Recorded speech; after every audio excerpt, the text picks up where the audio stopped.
লোকে চুলকানির মরম বিক্রি করে এসেছে। আরে সেটা লাগিয়ে তো ওই চুলকানিটা আরো বেড়ে গেছে। এই ফালতু জাদুর মলম এক দারুণ জিনিস, লাগালেই হবে চুলকানি নিয়ম করে লাগালে যেমন করাই চুলকানি হয় সেগুলোই যাবে, মানে ভালো হবে। আরে নিয়ম করেই তো লাগিয়েছিল। ওই ভয়ঙ্কর মাথায় একটা এইটুকু চুলকানি ছিল, কিন্তু তোর ওই মলম লাগিয়ে সেটা এত বড় হয়ে গেছে। এ হতেই পারে না। আরে বলতেই পারে না মানে? আমি নিজের চোখে দেখে এসেছি। আরে দাঁড়া দাঁড়া দাঁড়া দাঁড়া দাঁড়া, এই হাবিলদারের বইয়ের মাথায় চুলকানি, তা আপনি দেখলেন কি করে? মানে তুই কি আমার খারাপ কিছু সন্দেহ করছিস? দেখবি এক্ষুনি ঘরে নিয়ে গিয়ে না না না না না না না, ভুল হয়ে গেছে। তাহলে ক্ষমতা সে ভুল নয়, নিয়মের ভুল। নিয়মের ভুল, হ্যাঁ। আসলে চুলকানিটা দু জায়গায় হয়, একটা জায়গায় একটা জায়গায়। ওই জমিতে চুলকানিটা মাথার জায়গা হাতটা হলে থাক দুটো উপরে তাহলে তুলতে নেই। নিজেরাই লাগাবে, আর ও জায়গায় হলে মানে শ্রমিকে, মানে নিজের শ্রমিকে দিয়েই লাগাবে।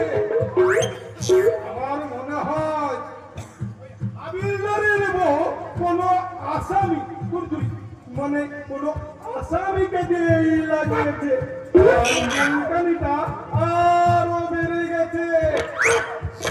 কোন জায়গা পাচ্ছে ওই মলমে কাজ না হওয়ায় উল্টো পাল্টা বাহানা মারছে। চল চল সেখানে চল। কেন স্যার? পিছিয়ে যাবি, ওই সারা গায়ে চুলকানি বের করে দেবো। কয় স্যার, আমার ছেড়ে দিন স্যার, আমি বললাম দামটা ফিরিয়ে দেবো। বলছিস? হ্যাঁ। বলছি স্যার, চাইলে শুধু মলমে দামি নয়, যে মলমটা লাগিয়েছে তার পরিশ্রমে দামও আমি ফেরত দেবো। বেশ, ঠিক আছে ঠিক আছে, তাহলে দে আমাকে 5,000 টাকা দে। এত টাকা তো আমার কাছে নেই স্যার। বলি নেই মানে কি? এই পুলিশের ডান্ডা একেবারে পিঠে পড়লো না, ফুসফুর ফুসফুর করে সব বেরিয়ে আসবে। টাকা দিবি তো দে, নইলে আমার সঙ্গে খাওয়াই চল। সত্যি বলছি স্যার, আমার কাছে এত টাকা নেই। এই 50 টাকা আছে স্যার। মাত্র 50 টাকা? আরে এতে তো একমাত্র ক্যান্টিও হবে না। ঠিক আছে ঠিক আছে, তুই তো আমার চেনাশোনা, তোর কাছে যেটা আছে সেটাই দে। এই দিন স্যার। अरे पापा क्या सीन है भाई साहब, ये ओपन रास्ता पर पुलिस को घूस खेते देखी আপনারা কেউ হাসাহাসি করবেন না। ঘুষ খাওয়া আর ঘুষি খাওয়া পুলিশ का तो आदत হয়ে গেছে। देखिए देखिए देखिए, सिर्फ 50 रुपया के लिए पुलिस के मन आत्मा आत्मा सम्मान বিক্রি করছে। ঠিকই তুমি এসেছো। আচ্ছা বলো তো, এই পুলিশের এই ঘুষ খাওয়াটা এ মানে কাটমানি? नहीं नहीं नहीं, वो कदमनी नहीं আছে, वो साला छदमी नहीं আছে, वो তুমি कभी वापस नहीं পাবে। যা শালা, আমি তো ভেবেছিলাম একদিন সবাইকে মিলে, মানে যারা পুলিশকে ঘুষ দেয় তাদেরকে নিয়ে এই থানাটাকে ঘেরোয়া করবো, কাটমানি মানে ছাটমানিটা ফেরত চাইবো। কিন্তু দুঃখের বিষয় কি, সেটা আর হলো না। যাই অন্য জায়গায় কতবার চুলকানির মরম বিক্রি করতে করে গে, চুলকানির মরম যায় বাইরে। নির্মলা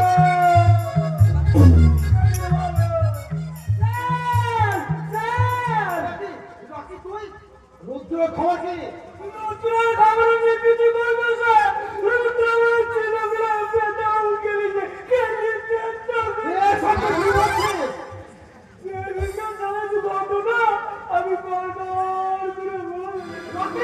আমি রাজ সাক্ষী করতে চেয়েছে।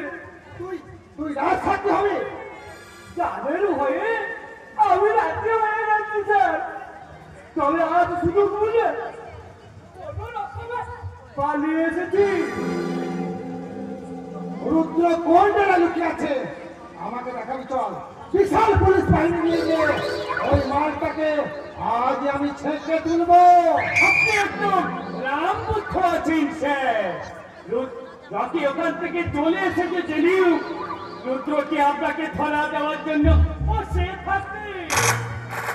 যান শালা যান, দেখেন ও শালা ভিডিওটা চেঞ্জ করে আনিয়ে আসছে। ঠিক বলেছেন, কিন্তু তুমি কে? ও আমারই লোক। রুদ্রর খোঁজ দেওয়ার জন্য ওর উপরে ধার দেওয়া আছে। लेकिन মালটা বারবার ডেরা পাল্টাচ্ছে বলে আমি শালা ওর নাগালটা পাচ্ছি না। लेकिन তুমি আমাকে সাথ দিলে আমি রুদ্রকে জরুরি पकड़िया लीजिए। तुम चाहे तो हमसे हाथ मिलाओ दोस्त। বিলকুল পাক্কা। ঠিক আছে ঠিক আছে ঠিক আছে, তোমাদের দুজনকে আমি 7 দিনের সময় দিয়ে গেলাম। এই 7 দিনের মধ্যে জীবিত হোক বা মৃতই হোক ওই রুদ্র কেমন চাই চাই। ঠিক আছে স্যার, এই 7 দিনের মধ্যে রুদ্রের সাথে হবে আমার আখেরি মুলাকাত। 7 দিন হলো কি? ওরে বড় নসিব চাইলে রুদ্রের সাথে এখনই হবে তোর আখেরি মুলাকাত।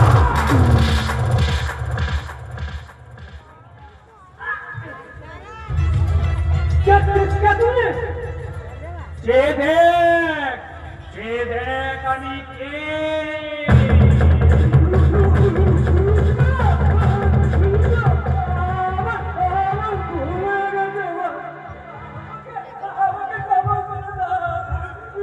আরে রুদ্র, তোকে আমি বাঁচার সুযোগ দিয়েছিলাম, কিন্তু সেই সুযোগটা তুই কাজে লাগাতে পারিসনি রকি। ভুল হয়ে গেছে বল।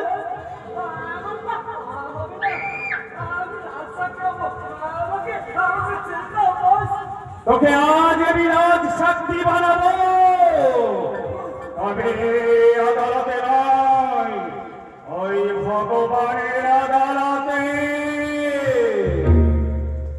সেই আদালতে গিয়ে বিধাতার বিচারকের সামনে হাত জোড় করে বলবি, হে ধর্মবর্তন, আমার ভুল হয়ে গেছে, তুমি আমাকে ক্ষমা করো।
এই অভিনব সরকারের ভাই হয়ে তুই নতুন বউ নিয়ে রাস্তা রাস্তায় ঘুরে বেড়াবি, তাই কখনো হয় রে ভাই?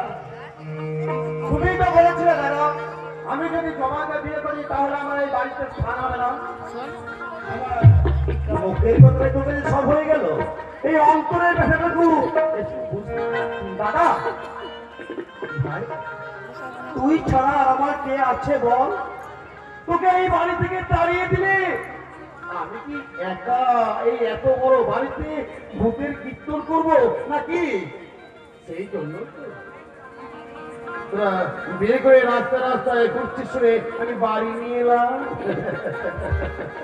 আমাদের বিয়েটা তুমি মেনে নিয়েছো তো দাদা? মোটেই না। মেয়েরা বলেছি, আজও বলছি, তোদের বিয়ে আমি মানবো না।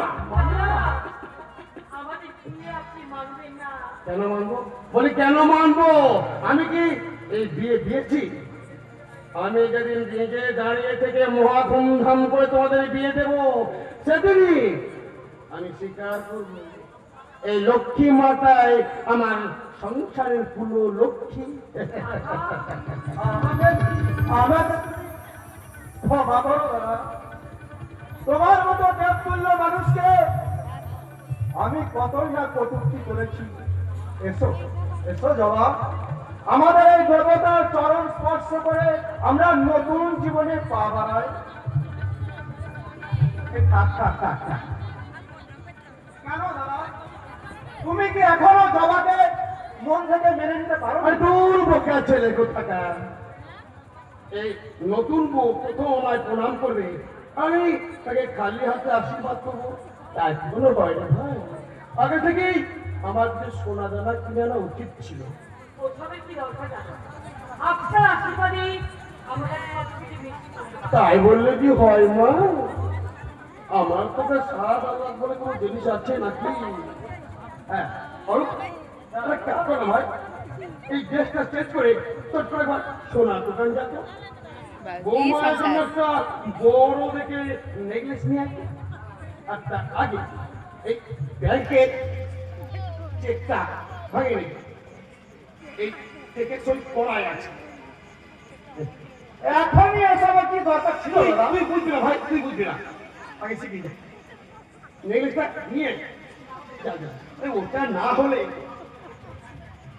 আমি যে বৌমার মুখটা দেখতে পাচ্ছি না ভাই। শিখি যা ভাই, শিখি যা। যাচ্ছি দাদা। জবা, তুমি পাশের ঘরে গিয়ে তুমি অপেক্ষা করো, আমি যাব আর আসবো, ঠিক আছে? আমি তাহলে পাশের ঘরে গিয়ে বসে আরে না না না না না না না না না না না না না না, পাশের ঘরে কেন? পাশের ঘরে কেন? ওই পাশের ঘরে বসে তুমি একা একা বড্ড মন ঠিক করবে, আর আমি আমি এখানে একা একা বসে তোমার ওই প্রেম পিপাসায় কি তুমি বলবা কি? মানে তুমি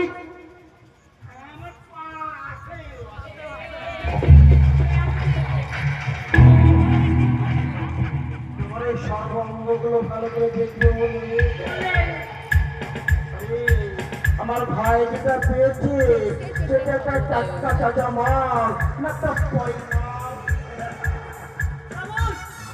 এই তাহলে আপনার আসল রূপ। আমি আমি আমার স্বামীকে সব কথা বলবো। হ্যাঁ, হ্যাঁ, আরে ও ফিরে আসবে, আমি তো বলে রাখি, ওর কোনোদিন ফিরবে না। দিবে না মানে আরে ফিরবে না মানে ফিরবে না। আরো দেখতে ব্যাংকে ফেরাতে গেলেই পুলিশ তাকে অ্যারেস্ট করবে, কারণ অনেক আগে থেকে ওই চেকটা আমি ব্যাংক এবং থানাতে পিটিশন দিয়ে রেখেছিলাম, চেকটা আমার চুরি হয়ে গেছে। আর সেই সুযোগে আমি আমার ভাইয়ের নতুন বইয়ে করবো লজ্জা চুরি।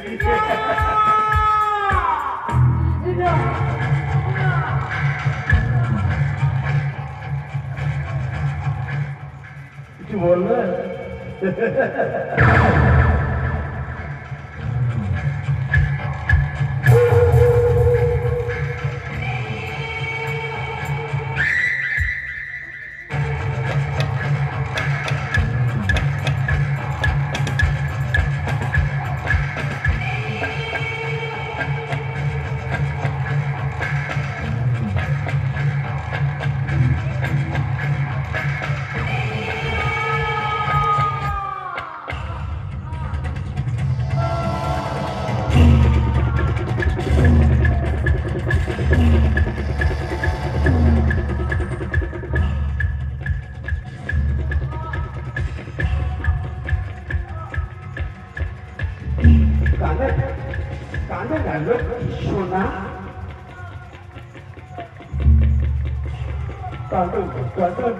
ও আমার মাটি শোনা যাবে না।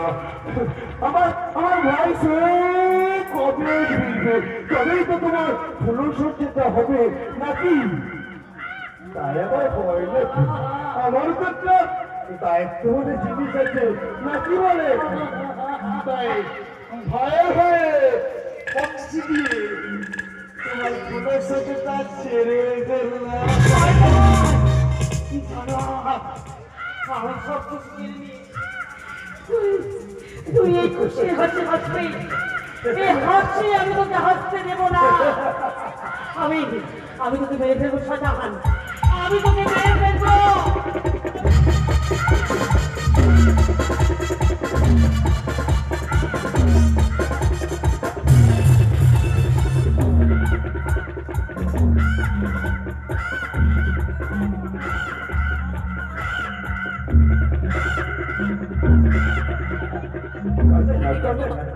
Locchi sulla cannella, cannella. Locchi sulla cannella, cannella. Comunque cannella.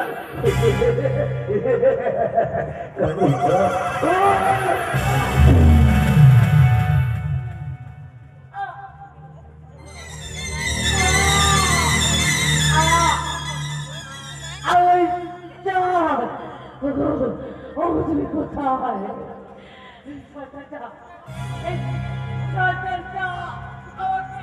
Necklace পরবি যে দেখ নেকলেস পড়াইছি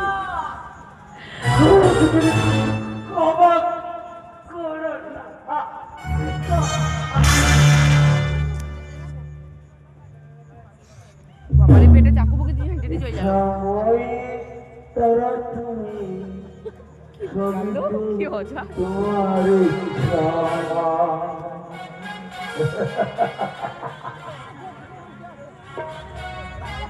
ঈদ হবে ঈদে কিছু করতে হবে না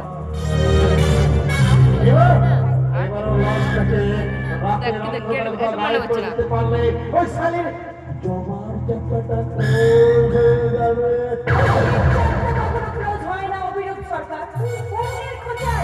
আবার তোমার সমস্ত পাপ মাথা চাড়া দিয়ে বিশ্বনাথ সরকারের একমাত্র মেয়ে, যাকে খুন করে সমস্ত সম্পত্তি একেবারে আত্মসাৎ করে আছো। কিন্তু একটা কথা মনে রেখো, আমি আমার বাবার সম্পত্তি সব দখল নিতে এসেছি। এই হচ্ছে সেই আদালতের ডিক্রি। সেদিন তুই আমার আলমারি থেকে এই কাগজগুলো লুট করে নিয়ে গিয়ে এইসব কাজ করে বেড়াচ্ছিস, কিন্তু শুনে না, তোর কাছে আদালতে প্রমাণ নামা থাকলেও এই সব সংসারের কানা করিও তোকে দেব না। হবে আমি পারবো, কারণ আদালতের নির্দেশে আপনি এইভাবে অমান্য করতে পারেন না। অবশ্যই হ্যাঁ, আমি আদালত আপনার কাছ থেকে ওর বাবার সম্পত্তি ওর কাছে ফিরিয়ে দেওয়ার জন্য আমাকে এই দায়িত্বটা দিয়েছে, এবং সেই দায়িত্বটা আজ আমি পালন করতে এসেছি। বলেন কি অফিসার? সালা এতদিন আমার ঘোষের টাকায় পেট মোটা করে আজ সালা আমারই পাচায় পাঁচ দিতে এসেছে। কি আর করে বলুন, ঘোষটা ওটা হচ্ছে আমাদের পেশা, আর পাঁচ দেওয়া আমাদের নেশা। একটা কথা মনে রাখবেন আমি পাবো, আমরা পুলিশরা ঘোষ খেতে পারি কিন্তু বেঈমান নয়। এই জানোয়ারটার ঘাড় ধাক্কা দিয়ে বাড়ি থেকে দূর করে দিন। দেবো দেবো ম্যাডাম, নিশ্চয় দেবো, কিন্তু ফাঁসির আগে ফাঁসির আসামিকে যেমন তার সাজা আর আইটা করে শোনাতে হয়, তেমনি এনাকেও তো ওই আদালতের হুকুমনামাটা আগে করে শোনাতে হবে ম্যাডাম। এই নিন পরিশোনা। বাস সব শেষ ঠিক আছে, করে ভিডিও হ্যাঁ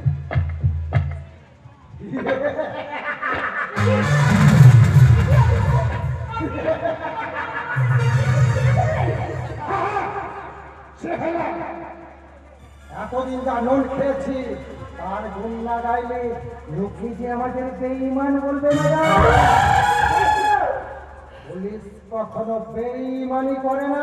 শুনুন অফিসার, আমি কিন্তু আদালতে অপমান নামে কমপ্লেন করবো।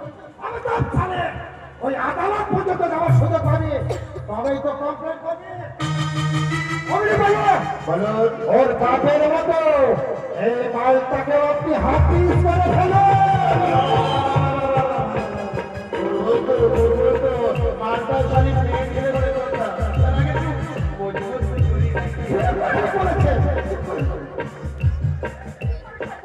একদিন না তুমি আমাকে ভুল বলেছিলে, আজ এই ভুলে নামে এইসব নোংরা কথাগুলো বলতে তোমার লজ্জা করছে না? তোকে বোন বানিয়ে বোন বলে ডাকে দেয়, সেদিন আমার বড় ভুল হয়েছিল।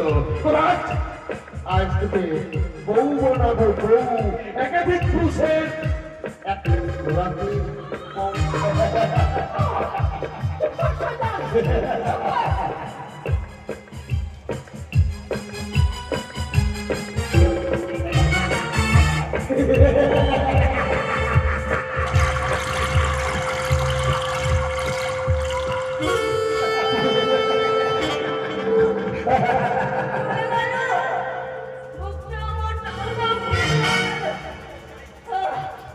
এবার থেকে বাইজি বানিয়ে মোজের আসল বসাবো।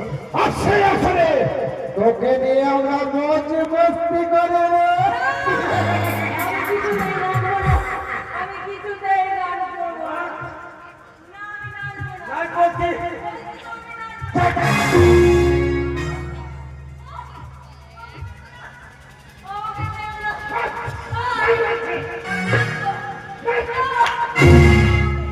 আমি নাচবো। বাহুতে বাঁধা बोतल में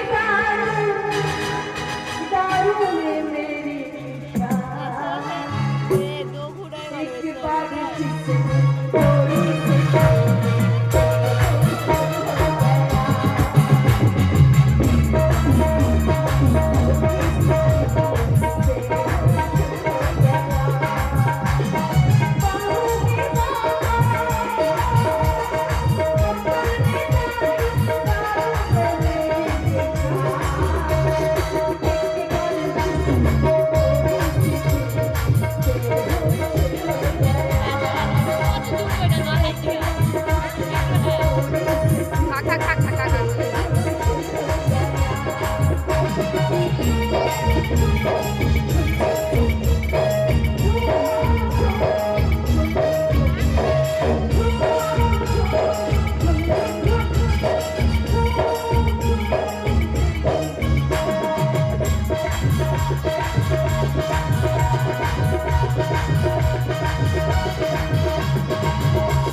আর কি সর্বনাশ হয়েছে ভাগ্য?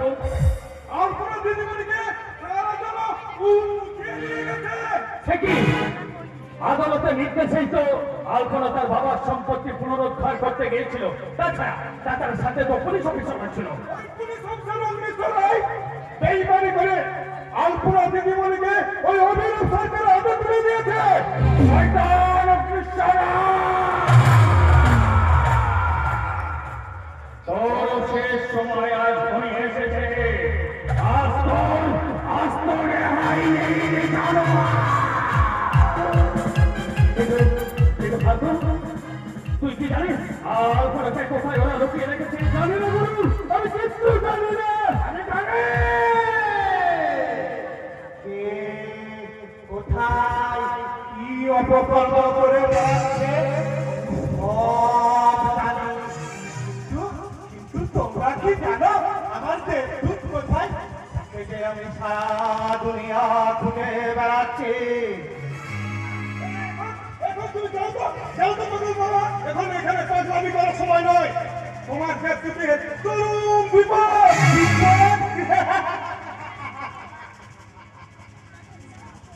না গো না, আমার দেবদূত তো খারাপ, বিপদকে ভয় পায় না, বরং পাগলা